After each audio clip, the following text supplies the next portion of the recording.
Pessoal, primeira aula agora do nono ano, Proclamação da República, matéria importantíssima para a gente não ficar achando que o 15 de novembro é um feriado, né? Pelo amor de Deus, um ex-aluno meu não vai comemorar o 15 de novembro como um feriado. Vamos entender o que aconteceu, muito importante na história e tem caído bastante nos concursos, ok?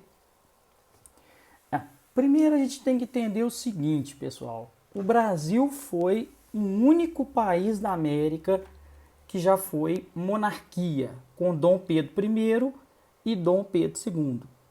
Mais precisamente de 1822 a 1889.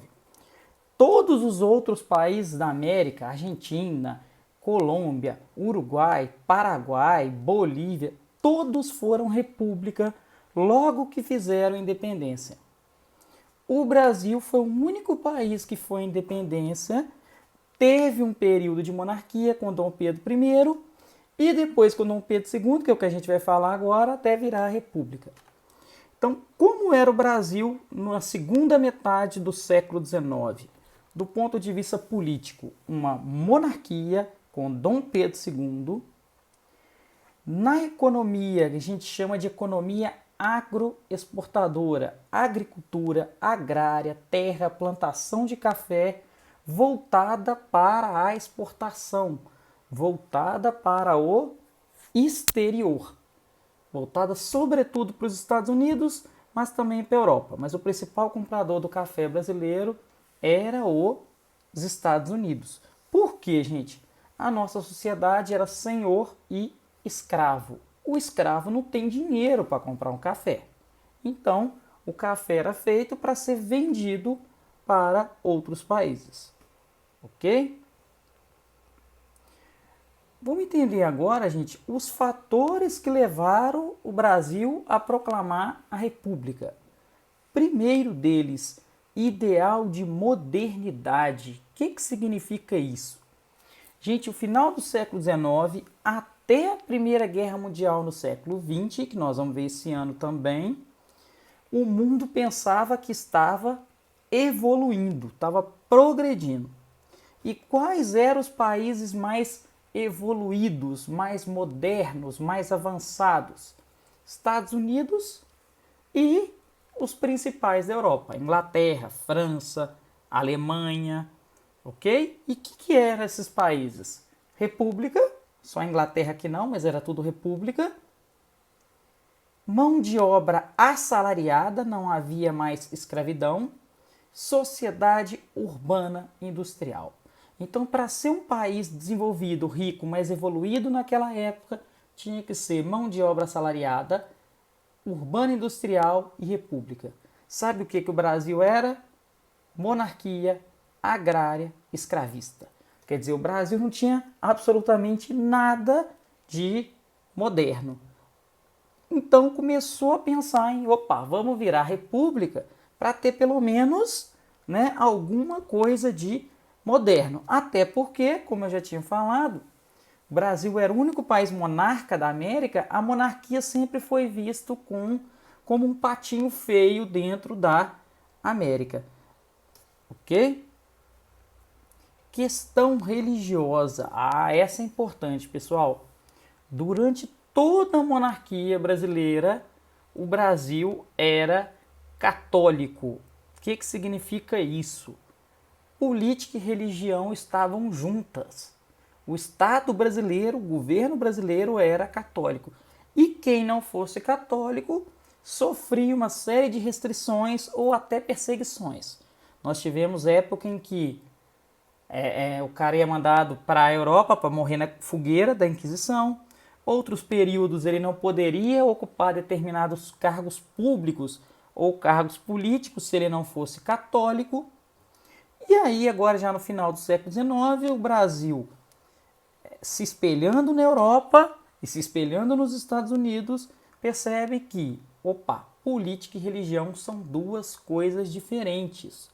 Uma não pode interferir na outra. É o que a gente vai chamar de Estado laico, ok? A igreja não pode interferir no Estado, nem tampouco o Estado, nem tampouco a política pode interferir na igreja. Quando o Brasil proclamar a república, é que essa separação vai acontecer. Antes disso, ai de quem não fosse católico. Só uma curiosidade, gente. Muito por causa desse passado, o Brasil sempre foi majoritariamente católico. Porém, desde que virou Estado laico, os evangélicos vêm crescendo e, se as perspectivas se confirmarem, dentro de 15 anos os evangélicos se tornam maior religião do Brasil. Pela primeira vez na história, os evangélicos podem superar os católicos e se tornar a maior religião do Brasil. Isso seria impensável antes da proclamação da República, antes da separação política e religião. Ok? Questão federalista. Para isso, vocês têm que entender o que é o federalismo. Gente, federalismo, lembre-se sempre dos Estados Unidos. Os Estados Unidos são a nação mais federalista do mundo. O que significa isso? Os estados têm autonomia para fazer lei, têm autonomia fiscal, de modo que você vai nos Estados Unidos, tem estado americano que tem pena de morte, tem estado americano que não tem pena de morte, tem estado americano que é legalizado o uso recreativo da maconha, tem estado americano que é proibido o uso recreativo da maconha. O que significa isso? Os estados têm autonomia. Os estados têm diferentes leis e nem assim eles deixam de ser um país. Qual que era a ideia do federalismo, gente? O Brasil tinha a maior riqueza, era o café em São Paulo. Sendo federalismo, São Paulo ia ter autonomia fiscal, de leis, ele ia fazer uma série de leis para cada vez se beneficiar mais com o café. Ok? Gente, quem vai proclamar a república são os cafeicultores paulistas e os militares. Nada mais do que isso. Os paulistas a gente acabou de ver. Queria virar um federalismo para que desse autonomia para São Paulo e São Paulo fazer lei como queira, ter autonomia fiscal e nadar de braçada, vamos dizer assim, com o café. Por último, a questão militar, pessoal. Não sei se vocês sabem, mas nessa época aqui, final do século XIX, o Brasil viveu a maior guerra da sua história, a chamada Guerra do Paraguai, no qual se reuniram Brasil, Argentina e Uruguai contra o pequenininho do Paraguai. Gente, se não fosse a Inglaterra ajudando Brasil, Argentina, Uruguai com arma, com alimento, talvez o Paraguai tivesse vencido. Foi uma terrível guerra que o Brasil ganhou junto com a Argentina e o Uruguai, mas foi uma guerra bem complicada. Só para vocês terem uma ideia, o Brasil dizimou a população paraguaia, principalmente homens, de modo que tinha exército brasileiro que entrava nas casas e via mulher grávida e falava assim, é homem, e enfiava a faca na barriga da mulher. Então matou tanto homem do Paraguai que até hoje o Paraguai tem uma proporção de mulheres maior do que a de homens. Então se tiver alguém aí encalhado, né, não arruma uma namorada nem nada, vai para o Paraguai que lá está sobrando mulher. Ok? Por que o Paraguai brigou com o Brasil, Argentina e Uruguai? Por causa da Bacia do Prata. Vocês vão estudar em geografia, uma região ali. Nessa época, gente, século XIX, o comércio não tinha avião. O comércio era tudo por mares. E Brasil e Paraguai começaram a brigar para ver quem ia controlar aquela região. Ok? Esse foi o motivo da guerra. E o detalhe, o exército nessa época era muito fraco. Quem era forte nessa época no Brasil era a Marinha, de modo que o governo vai mandar, junto com o exército, escravos que nunca tinha pego em arma na vida. E não é igual filme, né, gente? Que o cara pega uma arma e não erra um tiro. Você tem que saber atirar.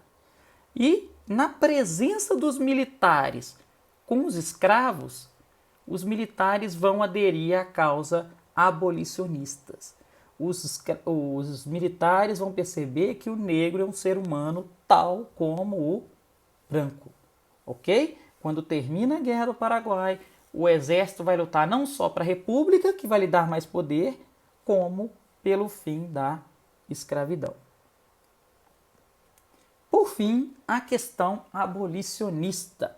Uai, gente, Inglaterra já tinha acabado a escravidão, França já tinha acabado a escravidão, os Estados Unidos já tinha acabado a escravidão, ou seja, os países chiques, os países modernos, os países fashions, todos já tinham acabado a escravidão. Por que que o Brasil, então, insistia em manter a escravidão? Começa, então, uma pressão, inclusive internacional, para acabar com a escravidão no Brasil. Inglaterra, que era a maior potência econômica mundial, começa a pressionar. Acaba com a escravidão, acaba com a escravidão. Por quê? Porque, gente, escravo não ganha dinheiro. A Inglaterra tinha muita mercadoria, muita indústria, produz coisa demais e precisava que as pessoas tivessem dinheiro para comprar os produtos dela, ok? Então começa lá de fora a pressão da Inglaterra, que era a maior potência econômica mundial. Liberalismo, quem lembra da matéria do ano passado? Todo ser humano tem direito à vida, à liberdade e à propriedade. Escravo tem liberdade, gente? Não tinha. Escravo ele tem que acatar o que o dono dele faz. O liberalismo traz essa ideia, fim da escravidão, direitos iguais, ok? Também vai ajudar no fim da escravidão. E por último, e não menos importante, a Confederação Abolicionista. Gente, esses caras que estão aí, Joaquim Nabuco, Luiz Gama, José do Patrocínio, André Rebouças, são brancos, mulatos, mas nenhum escravo. E todos eles vão começar a tentar conscientizar a população pelo fim da escravidão. Começar a mostrar que o negro era um ser humano tal como o branco. De que forma que eles fizeram isso? Tá aí para vocês, ó. Jornais, revistas, teatros. Por que, gente, teatro?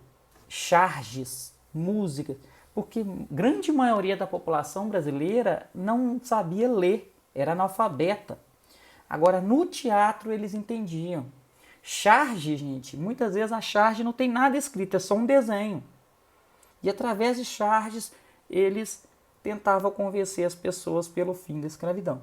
Então, o trabalho desses abolicionistas nos jornais, nas revistas, nos teatros, nas charges, nas músicas, começaram a formar uma opinião pública, ou seja, uma sociedade, uma população a favor do fim da escravidão. Ok? A abolição no Brasil foi lenta e gradual. O Brasil foi o último país da América a acabar com a escravidão. Antes de acabar com a escravidão, vieram outras leis. Por exemplo, Lei do Ventre Livre. Filho de escravo já não era mais escravo. Lei do sexagenário. O escravo que completasse 60 anos deixaria de ser escravo. E, por fim, a Lei Áurea, 13 de maio de 1888, fim da escravidão no Brasil. Detalhe que a Lei Áurea foi assinada pela princesa da Inglaterra, a princesa Isabel. Como eu falei, a Inglaterra estava louca para acabar com a escravidão no Brasil, para poder vender os produtos dela aqui no Brasil. Ok? Então, essa junção de coisas, a ajuda dos militares, a ajuda da Inglaterra, a ajuda das ideias do liberalismo, a ajuda da Confederação Abolicionista, todos eles fizeram com que a escravidão no Brasil acabasse no final do século XIX. Ok? Lei Áurea significa fim da escravidão no Brasil. Quem está acompanhando aí jornais, TV, Big Brother, está vendo como que o racismo está sendo bastante discutido nesse momento no país. Quer dizer, acabou a escravidão, mas não acabou o racismo. Mas quando que acabou o racismo? Isso que a gente acabou de falar. Tá caindo demais em provas, em concursos, viu, gente? Fique ligado nesse processo aqui. Então, quem proclamou a República? O Exército. Por que o Exército? porque o exército voltou forte, prestigiado da Guerra do Paraguai, e percebeu que a República ia dar muito mais força, muito mais prestígio para ela. Nós vamos ver nas próximas aulas que, de fato, a República deu muito poder para o exército. E os cafeicultores paulistas, loucos para ter federalismo, para ter autonomia, para poder fazer a lei como quiser, para poder não pagar imposto e assim ganhar muito dinheiro com o café. Detalhe, gente, não houve participação popular. A proclamação da República é como se fosse um golpe do exército com os cafeicultores paulistas. O povo não tinha a menor condição de entender o que estava acontecendo. E não é a primeira vez, tá? A independência do Brasil, o povo também não participou. Então nós tivemos a independência do Brasil e a proclamação da República sem participação do povo. Tá joia? Tem uma frase que define bem isso aí. O Brasil não tem povo, tem público. Ou seja, o brasileiro assiste às coisas.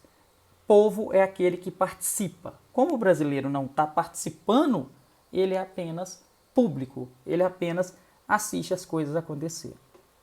Tá joia?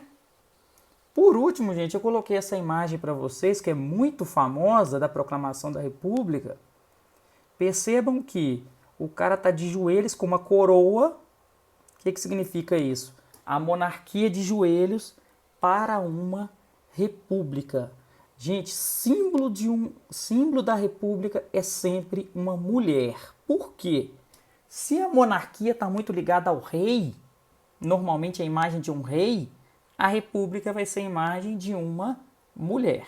Então, veja que o cara está abaixando a coroa, está meio que saudando a república, saudando a mulher. Ok? O Brasil virou república, 15 de novembro. Agora a gente vai começar a estudar as inúmeras facetas da República do Brasil. Percebam que o Brasil virou república, acabou com a escravidão, o exército vai tomar o poder, vai ter muito poder agora. Tudo isso nós vamos ver o que vai gerar nas próximas aulas. Ok? Só isso, galera. Abração.